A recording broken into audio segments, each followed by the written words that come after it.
Magnetic effect of electric current, इसका ये पहला वीडियो है और इंट्रोडक्शन से शुरू करते हैं। क्या है इस वीडियो में? एक्चुअली सबसे पहले जो है ग्रीक में इसके बारे में पता लगाया था। ग्रीक एक कंट्री है, तुम लोग नाम सुने होंगे। तो ग्रीक में इसके बारे में पता चला था कि वहाँ पर एक आयरन ओर होता है, आयरन ओर होता है।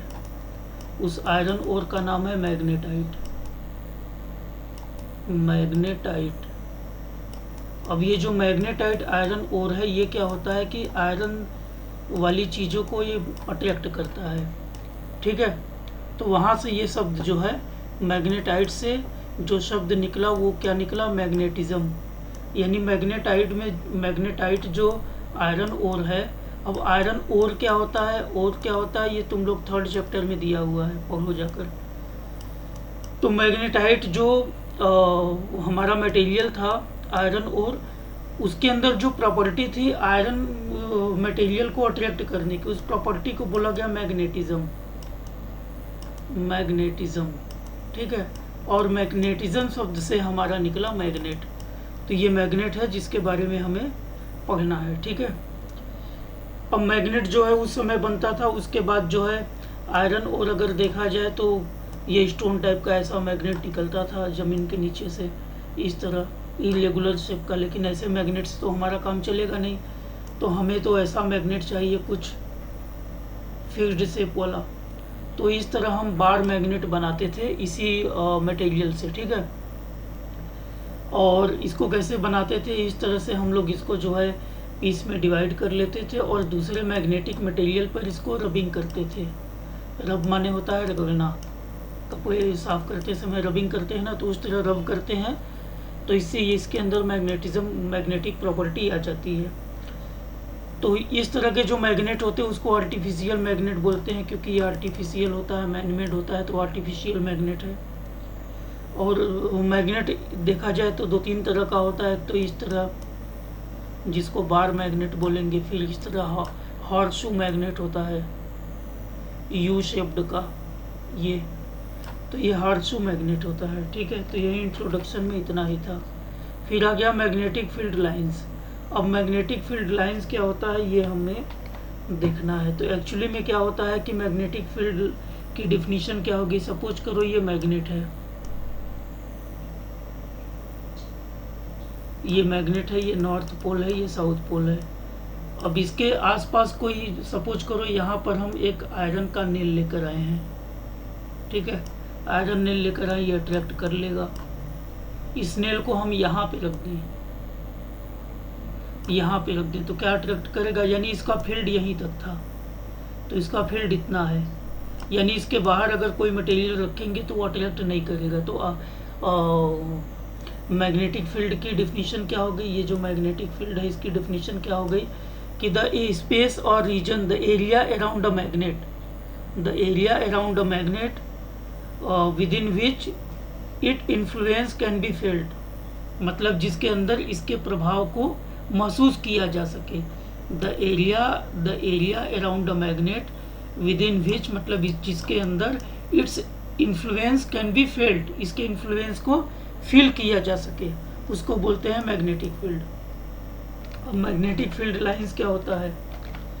सपोज करो ये मैग्नेट है, नहीं अभी मैग्नेट नहीं है, अभी हमने जो है एक प्लेन पेपर ले लिया, वाइट चार्ट पेपर हमने ले लिया, ठीक है। वाइट चार्ट पेपर लिया और इसके ऊपर आयरन फिलिंग्स, आयरन फिलिंग्स का मतलब समझो आयरन के पाउडर, लोहे के पाउडर, इसके ऊपर पूरा जो है यहाँ ऐसे बिखेर दिया, इस तरह हमने इसके ऊपर बिखेर दिया पूरा यूनिफॉर्मली, ठीक है। अब इसके ऊपर ये हमारा बार मैग्नेट है, इस बार मैग्नेट को हम यहाँ पे ले जाएंगे, ठीक है। तो यहाँ पर हम ले जाकर इसको रख देंगे। तो जब हम रख देंगे तो क्या होगा? ये जो आयरन नेल है अब ये अरेंज हो जाएगा, ये अरेंज हो जाएगा इस तरह इसके चारों तरफ,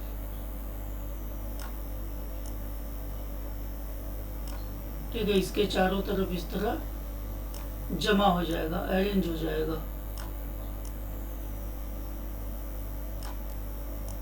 ये आयरन नेल, ठीक है। और ये जो हमारा पोल है, नॉर्थ पोल और साउथ पोल, यहाँ ज़्यादा आयरन नील होगा। यहाँ पे देखोगे बहुत ज़्यादा इकट्ठा हो जाएगा। यहाँ पे बहुत ज़्यादा इकट्ठा हो गया, मतलब कि मैग्नेटिज्म का ज़्यादा प्रभाव यहीं पे है, यानी मैग्नेटिज्म का जो स्ट्रेंथ है, जो इसका इफेक्ट है, पोल्स के पास ज़्यादा है। अब ये जो इस तरह लाइंस बनती है, इसको बोलते हैं magnetic field lines. Magnetic field lines इसको बोलते हैं। अब ये मैग्नेटिक फील्ड लाइंस देखो, इसकी प्रॉपर्टीज देखो। इसकी प्रॉपर्टीज में पहली प्रॉपर्टीज क्या है कि ये मैग्नेटिक फील्ड लाइंस मैग्नेट के बाहर, ये हमारा मैग्नेट है ना, ये हमारा मैग्नेट है, मैग्नेट के बाहर ये नॉर्थ से ओरिजिनेट होगा और साउथ की ओर जाएगा। और मैग्नेट के अंदर जब ये यहाँ से ओरिजिनेट हुआ, जब ये यहाँ से ओरिजिनेट हुआ ये, तो ये साउथ से निकलेगा।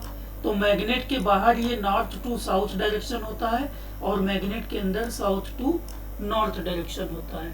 तो पहली प्रॉपर्टीज हो गई, outside the magnet it is directed from north pole to south pole and inside the magnet it is directed from south pole to north pole. ये पहली प्रॉपर्टी हो गई। दूसरी प्रॉपर्टी क्या हो गई कि ये जो है पैरेलल होता है। ये जो मैग्नेटिक फील्ड लाइन से देखो कहीं भी इंटरसेक्ट नहीं किया है। इंटरसेक्ट कर देगा मतलब ये पैरेलल नहीं है, और इंटरसेक्ट नहीं कर रहा है बहुत दूर जाने पर भी, इसका मतलब ये पैरेलल है। तो सेकेंड प्रॉपर्टी क्या हो गई, magnetic field lines are parallel to each other, it means that they never intersect to each other, मतलब ये एक दूसरे को कट नहीं करते हैं। ठीक है। उसके बाद तीसरी प्रॉपर्टी इसकी क्या हो गई, the strength of magnetic field lines are more at the poles. जो नॉर्थ और साउथ पोल्स होते हैं वहाँ मैग्नेटिक फील्ड का स्ट्रेंथ ज़्यादा होता है, इसलिए यहाँ पर देखो आयरन फीलिंग्स ज़्यादा होते हैं इस पॉइंट पर। ठीक है। और ये एक क्लोज कर्व होता है, ये क्लोज्ड कंटिन्यूअस कर्व होता है। ठीक है, क्लोज कंटिन्यूअस कर्व होता है। तो ये सारी मैग्नेटिक फील्ड लाइंस की प्रॉपर्टीज है। अब इसके बाद अपने को पढ़ना है magnetic field due to current carrying conductor. अब कंडक्टर क्या होता है, इलेक्ट्रिसिटी चैप्टर खत्म हो गया तो कंडक्टर तो नहीं पूछना चाहिए। कंडक्टर माने कोई भी ऐसा मटेरियल जिसमें इलेक्ट्रिसिटी फ्लो कर सके। ठीक है। तो कंडक्टर में हम लोग जैसे यहाँ पे देख लेते हैं कि कंडक्टर, यहाँ पे कोई वायर है, ये जो वायर है ये कंडक्टर है। ठीक है। वैसे किसी अगर मैग्नेटिक बार को, ये मैग्नेटिक बार है, इसको अगर फ्रीली एक धागे से बांध के लटका दिया जाए तो इसकी डायरेक्शन क्या होगी, इसकी डायरेक्शन हमेशा नॉर्थ साउथ में होती है ना। नॉर्थ साउथ क्यों होती है, क्योंकि हमारा अर्थ अपने आप में नॉर्थ पोल और साउथ पोल में होता है। तो हमारे अर्थ का जो मैग्नेट का नॉर्थ पोल, और ये मैग्नेट हमने इसके ऊपर रख दिया, तो जो मैग्नेट का साउथ पोल है वो अर्थ के नॉर्थ पास होगा और मैग्नेट का नॉर्थ अर्थ के साउथ के पास होगा। तो ये चीज़ है, इसलिए नॉर्थ साउथ में होता है। ठीक है। हमने एक कंडक्टर ले लिया, ये हमारा कंडक्टर है। ठीक है। सपोज कंडक्टर का नाम ए बी है, ए बी हमारा कंडक्टर है। ये इसमें करंट कैरिंग, तो करंट इसमें फ्लो कराएंगे। तो ये जो है हमारा, ये हमारी सर्किट बन गई। ये अभी ओपन है ना, ओपन है। अब क्या करेंगे, हमें चेक करनी है डायरेक्शन। तो ये ऊपर नॉर्थ है, नीचे साउथ है। ठीक है। जो कंडक्टर है उसकी डायरेक्शन नॉर्थ साउथ है। ठीक। अभी करंट फ्लो नहीं कर रहा है, ऑफ है। इसके ऊपर एक कंपास रख देंगे। ये कंपास क्या होता है मालूम है, मैग्नेटिक कंपास, ये मोबाइल में भी होता है जो डायरेक्शन बताता है। तो ये रख देंगे। तो ये जो कंपास होगा इसका जो, इसकी जो निडल होगी वो भी जो है नॉर्थ में ही रहेगी। मैंने अभी ऊपर बताया ना कि हमेशा नॉर्थ साउथ डायरेक्शन में ही सस्पेंडेड होता है, फ्रीली सस्पेंडेड होता है। अब देखो, ये जो कंडक्टर ए बी है इसकी डायरेक्शन नॉर्थ और साउथ है, जो हमारा नीडल है वो भी नॉर्थ साउथ है। अभी कंडक्टर में करंट फ्लो नहीं कर रहा है। जैसे ही कंडक्टर में करंट फ्लो कराएंगे, इसको ऑन करेंगे, करंट फ्लो करेगा। ये करंट की डायरेक्शन है, करंट की ये डायरेक्शन है, ठीक है। अब जैसे ही कंडक्टर में करंट फ्लो कराएंगे, कंडक्टर भी मैग्नेट बन जाएगा, है ना। कंडक्टर हमारा ए बी जो कंडक्टर है वो भी मैग्नेट बन गया। किसी कंडक्टर में करंट फ्लो कराने पे कंडक्टर मैग्नेट की तरह बिहेव करता है, इतनी बात रट लो। तो ये मैग्नेट बन गया ए बी। लेकिन अब ए बी भी नॉर्थ साउथ में है, नीडल भी नॉर्थ साउथ में है, तो हमें मालूम है दो मैग्नेट को नॉर्थ के पास लाएंगे तो क्या अट्रैक्शन होगा या रिपल्सन होगा? रिपल्सन होगा, नॉर्थ के पास नहीं जाएगा, है ना। तो यहाँ पे ये नीडल डिफ्लेक्ट होगा। अब सवाल है कि नीडल या तो इस डायरेक्शन में डिफ्लेक्ट होगा या इस डायरेक्शन में डिफ्लेक्ट होगा, है ना। तो ऐसा देखा गया है कि अगर करंट की डायरेक्शन नॉर्थ टू साउथ हो, करंट की डायरेक्शन अभी नीचे है ना, नॉर्थ टू साउथ है, तो जो नीडल है उसका डिफ्लेक्शन ईस्ट में होता है, ठीक। उसका डिफ्लेक्शन कहाँ होता है? ईस्ट में होता है। अब ये जो करंट की नीडल की डिफ्लेक्शन हो रही है इस डायरेक्शन में हो रही है, इसको हम लोग क्या बोल सकते हैं? ये क्लॉकवाइज है कि एंटी क्लॉकवाइज है? ये क्लॉकवाइज है। और करंट की डायरेक्शन वैसे बोलो तो क्या है? डाउनवर्ड है। यानी करंट की डायरेक्शन अगर डाउनवर्ड है, करंट की डायरेक्शन डाउनवर्ड है, तो नीडल की डायरेक्शन कैसी है? कैसी है? Clockwise, clockwise. अब करंट की डायरेक्शन हम लोग चेंज करके देखते हैं। जब हम लोग करंट की डायरेक्शन चेंज कर देंगे, माने करंट की डायरेक्शन क्या हो जाएगी? ये साउथ टू नॉर्थ, साउथ से नॉर्थ हो जाएगी। तो जब साउथ से नॉर्थ होती है तो नीडल की डायरेक्शन वेस्ट में चली जाती है, वेस्ट में। और वेस्ट में चली गई माने ये कैसी डायरेक्शन है? Anti clockwise. और करंट की डायरेक्शन क्या है? अपवर्ड। यानी करंट की डायरेक्शन जब अपवर्ड हो जाती है, तो नीडल की डायरेक्शन क्या हो जाती है? एंटी क्लॉकवाइज, ठीक है। तो दो तरीके से हम इसको याद करेंगे। एक तो ये कि करंट की डायरेक्शन नॉर्थ से साउथ में है तो ये ईस्ट में जाएगा, ठीक है। मिटा के करते हैं। करंट की डायरेक्शन नॉर्थ से साउथ में है तो नीडल ईस्ट में जाएगा। करंट की डायरेक्शन साउथ से नॉर्थ में है तो नीडल वेस्ट में जाएगा, ठीक। अब इसको दूसरे शब्दों में देखो, नॉर्थ से साउथ का मतलब कि डाउनवर्ड। तो करंट की डायरेक्शन अगर डाउन में है तो नीडल क्या हो जाएगी? ईस्ट में जाएगी। ईस्ट माने क्लॉकवाइज, क्लॉकवाइज। यहाँ पे देखो करंट की डायरेक्शन साउथ टू नॉर्थ है, मतलब ऊपर की ओर है, यानी करंट की डायरेक्शन अपवर्ड है। तो नीडल की डायरेक्शन क्या होगी हमारा? वेस्ट। वेस्ट माने एंटी क्लॉकवाइज, एंटी क्लॉकवाइज। अब इसको जैसे भी याद करना हो वैसे याद कर सकते हो, ठीक है। अब इसी एक्सपेरिमेंट को हम लोग एक दूसरे तरीके से समझने का प्रयास करेंगे, ठीक है। कैसे करेंगे? देखो यहाँ पे हम लोग क्या करेंगे, एक कार्डबोर्ड ले लेंगे। ये हमने एक कार्डबोर्ड लिया,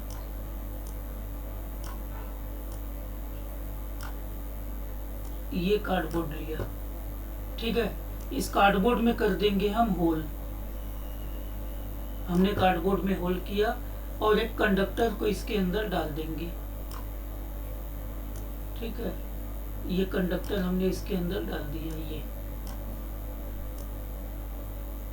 ठीक। अब इसके ऊपर भी आयरन फिलिंग्स जो है स्प्रे कर देंगे, इसे कर दिया हमने, ठीक। और इसको हम लोग जो है फिर से वही करंट से, इलेक्ट्रिक करंट से इसको मतलब वोल्टेज से कनेक्ट कर देंगे, जिससे करंट मिलेगा। जब हम इसको ऑन करेंगे, सपोज करो ये ऑन हो गया, तो इसमें करंट फ्लो करेगा। और जैसे ही करंट फ्लो करेगा, ये जो कंडक्टर ए बी है ये मैग्नेट बन जाएगा, है ना। करंट जैसे ही ऑन करेंगे हमारा कंडक्टर क्या बन जाएगा, मैग्नेट, टेम्परेरी मैग्नेट। ठीक, चलो ये आ गया, करंट की डायरेक्शन है। करंट की डायरेक्शन क्या है, डाउन है, डाउनवर्ड है। तो जब डाउनवर्ड है तो हमने देखा, हमें मालूम है कि करंट की, अगर इसको नॉर्थ मान ले, इसको साउथ मान ले, तो करंट की जो डायरेक्शन है, अगर नॉर्थ टू साउथ है तो क्या होगा, इसकी डायरेक्शन ईस्ट में जाएगी। तो ये जो आयरन फिलिंग से इस तरह कंसेंट्रिक सर्किल बना लेंगे,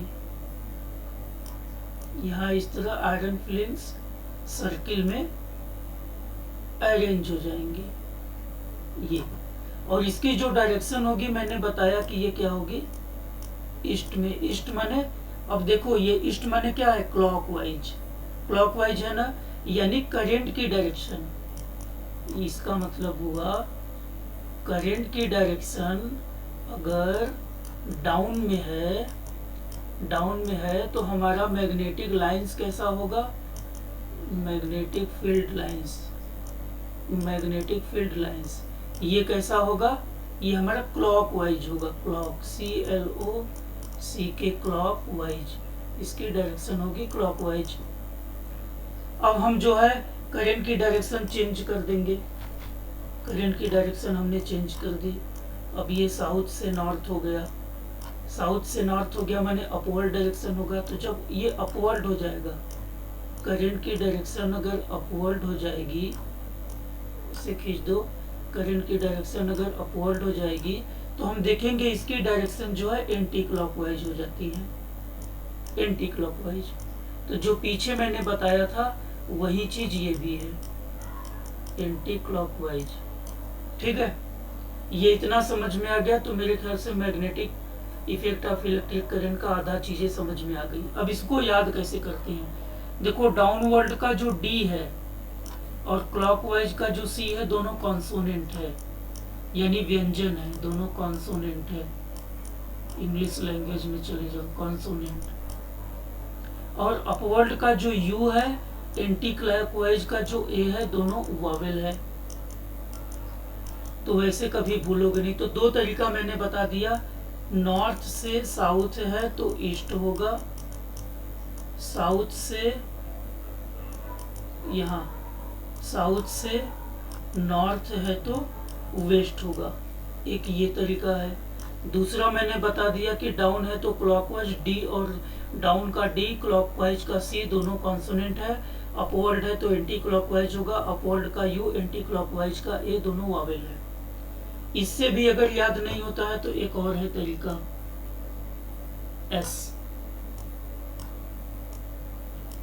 ठीक है, यानी अगर डायरेक्शन साउथ की ओर होगी, अगर डायरेक्शन साउथ की ओर होगी तो ये क्लॉकवाइज है ना, डायरेक्शन अगर साउथ की ओर होगी तो क्लॉकवाइज। तो देखो इस वाले में डायरेक्शन साउथ की ओर है तो ये ईस्ट में जा रहा है, माने क्लॉकवाइज। इसको देखो, डायरेक्शन अगर नॉर्थ की ओर होगी, एन माने नॉर्थ, एन माने नॉर्थ होता है ना, तो डायरेक्शन अगर नॉर्थ की ओर होगी तो ये क्या है, एंटी क्लॉकवाइज। डायरेक्शन अगर नॉर्थ की ओर होगी तो एंटी क्लॉकवाइज। तो मैंने बताया यहाँ पे देखो, डायरेक्शन नॉर्थ की ओर है तो वेस्ट में जा रहा है, एंटी क्लॉकवाइज।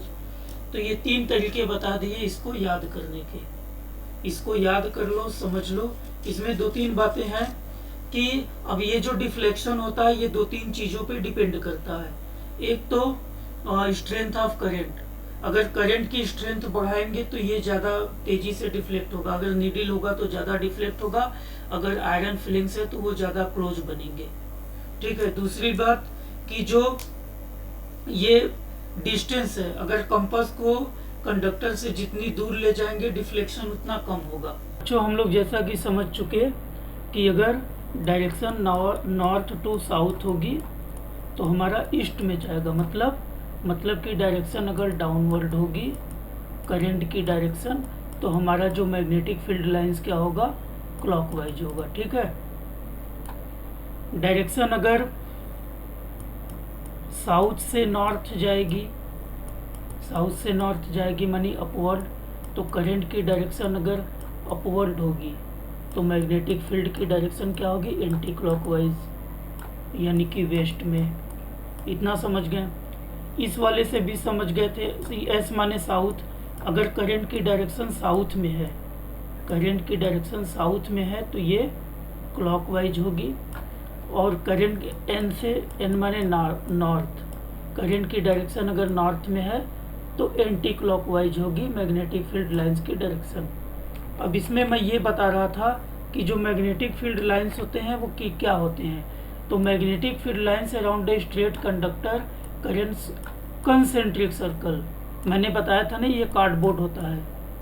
कंसेंट्रिक सर्कल क्या होता है, एक ऐसा सर्कल, मतलब ऐसे सर्कल जिनके सेंटर सेम हो। जैसे ये सेंटर है तो इस सर्कल का सेंटर भी वही है, इस सर्कल का भी सेंटर यही है, इस सर्कल का भी सेंटर यही, मैथ्स में पढ़े हो ना, तो ये ऐसे सर्कल को कंसेंट्रिक सर्कल बोलते हैं। तो ये जो हमारा मैग्नेटिक फील्ड लाइंस बनता है वो कंसेंट्रिक सर्कल में होता है। आयरन फील्ड इस तरह से अरेंज हो जाते हैं ना वो। अब जो मैग्नेटिक फील्ड लाइंस है उसका मैग्नीट्यूड दो बातों पे डिपेंड करता है। करंट, अगर करंट हाई क्वालिटी का, मतलब हाई वोल्टेज का करंट फ्लो करेगा तो वो ज़्यादा स्ट्रॉन्ग मैग्नेटिक फील्ड बनेगा, और अगर करंट लो वोल्टेज का होगा तो वीक मैग्नेटिक फील्ड बनेगा। दूसरा, inversely proportional to the distance, मतलब करंट ये जो कंडक्टर है, ठीक है, ये जो कंडक्टर है इसमें और ये जो हमारा आयरन फिलिंग्स है इनमें अगर डिस्टेंस बढ़ेगी तो हमारा जो मैग्नेटिक फील्ड होगा वो उसके इनवर्सली प्रोपोर्शनल होगा। ठीक है। खैर, तो डायरेक्शन को बताने के लिए ही मैक्सवेल ने एक रूल दिया था जिसको बोलते हैं राइट हैंड थंब रूल। जैसे ये मेरा राइट हैंड है, ठीक है, तुम लोगों को दिख रहा होगा राइट हैंड है, राइट हैंड को ऐसे पकड़ लो, ये ऐसे पकड़ लो, ये अंगूठा जो है ये करंट की डायरेक्शन है, और ये जो फिंगर्स है ये क्या है, मैग्नेटिक फील्ड। ठीक है। तो अगर हम अपने अंगूठे को ऊपर रखे हैं, मतलब करंट की डायरेक्शन हमारी अपवर्ड है, ऊपर की ओर है ना, अपवर्ड है, तो हमारी अंगुलियां देखो हमारे बॉडी के अंदर आती हुई दिखी है। और अंगुलियों की जो डायरेक्शन है, ये अंगुलियों की जो डायरेक्शन है, इसको घड़ी की सुइयों से रख कर देखो तो तुम लोग पाओगे कि ये एंटी क्लॉकवाइज है, मतलब घड़ी की सुइयां जिस डायरेक्शन में मूव करती है ये उसके अपोजिट है। तो यहाँ पे हमने क्या देखा, करंट की डायरेक्शन अगर ऊपर है, अपवर्ड है, तो हमारी फिंगर्स एंटी क्लॉकवाइज है। तो वही तो हमने बताया था कि अपवर्ड डायरेक्शन होने पर, यानी साउथ से नॉर्थ में डायरेक्शन होने पर एंटी क्लॉकवाइज होता है, अपवर्ड का यू, एंटी क्लॉकवाइज का ए। ठीक है।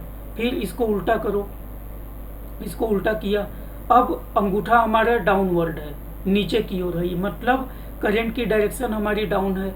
तो जब करंट की डायरेक्शन डाउन है तो उंगलियां देखो हमारे बॉडी से बाहर जाती हुई दिखेंगी, और इसको अगर घड़ी की सुइयां जो होती है उसके डायरेक्शन से मैच करो तो ये क्लॉकवाइज आएंगी। तो जब करंट की डायरेक्शन डाउनवर्ड है तो हमारे मैग्नेटिक फील्ड, फिंगर्स माने मैग्नेटिक फील्ड की डायरेक्शन क्या होगी, क्लॉकवाइज होगी। यही राइट हैंड थंब रूल है, इसको दिया था मैक्सवेल ने। ठीक है। तो यही मैं बताना चाह